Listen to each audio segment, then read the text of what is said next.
First post, 28th of July 2023, India and Brazil oppose China's rapid expansion proposal for the BRICS group.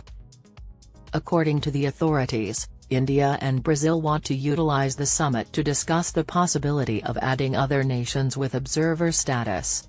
Two officials indicated that while South Africa doesn't inherently oppose growth, it favors considering various membership alternatives to accommodate this.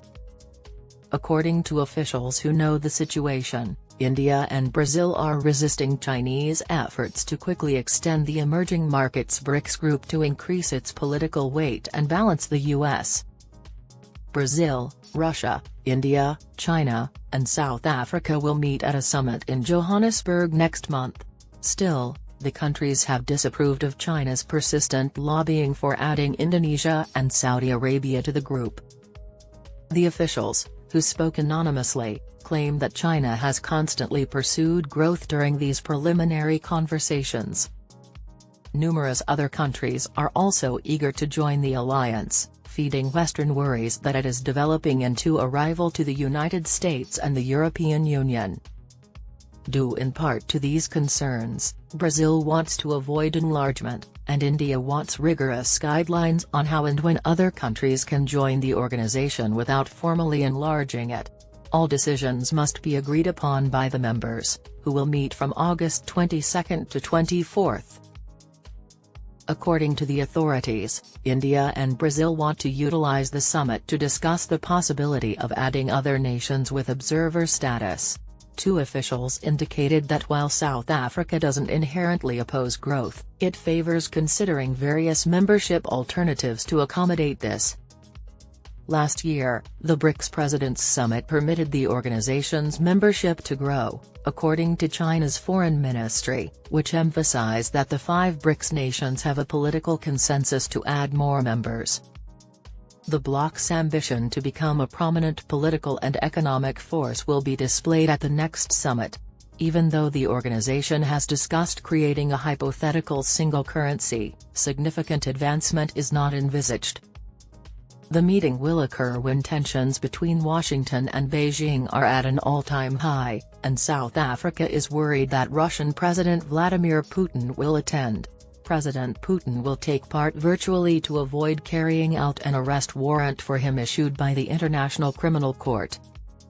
Members of BRICS have resisted siding with all organizations like the Group of Seven in holding Russia accountable for its invasion of Ukraine and imposing sanctions on it.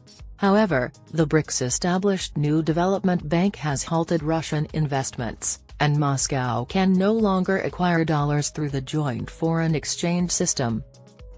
According to Fyodor Lukyanov, the president of the Council on Foreign and Defense Policy, which advises the Kremlin, Russia does not have a definite stance on the expansion of BRICS. Russia generally supports development but is not overly enthusiastic and won't obstruct any organization's choice. The Union, formally established in 2009 to 2010, has had difficulty setting geopolitical power in line with the scope of its combined economies. The existing BRICS nations contribute over 42% of the world's population, 23% of the global gross domestic product, and 18% of commerce. Two Indian officials claim that after India voiced its opposition to China's demand for expansion, draft regulations for admittance to the group were created. These rules are anticipated to be considered and implemented at the upcoming summit of world leaders. India believes that instead of Saudi Arabia with its dynastic and dictatorial rule, BRICS should consider rising economies and democracies like Argentina and Nigeria if it wants to grow. Joining BRICS would boost Crown Prince Mohammed's initiatives to diversify Saudi Arabia's economy, which has recently drawn the country closer to China and Russia. China is the kingdom's leading oil consumer, and the OPEC+ coalition depends on its relations with Russia. Brazil is quietly avoiding open conflict inside the BRICS group and defying the Chinese push to develop it into a rival organization to the G7. China repeatedly reiterates the demand for expansion throughout every preparatory meeting, including the virtual ones conducted last week. The observer and partner country categories would be established under Brazil's plan, letting new countries advance through these phases before considering full membership. Brazil backs Indonesia's decision to start this procedure.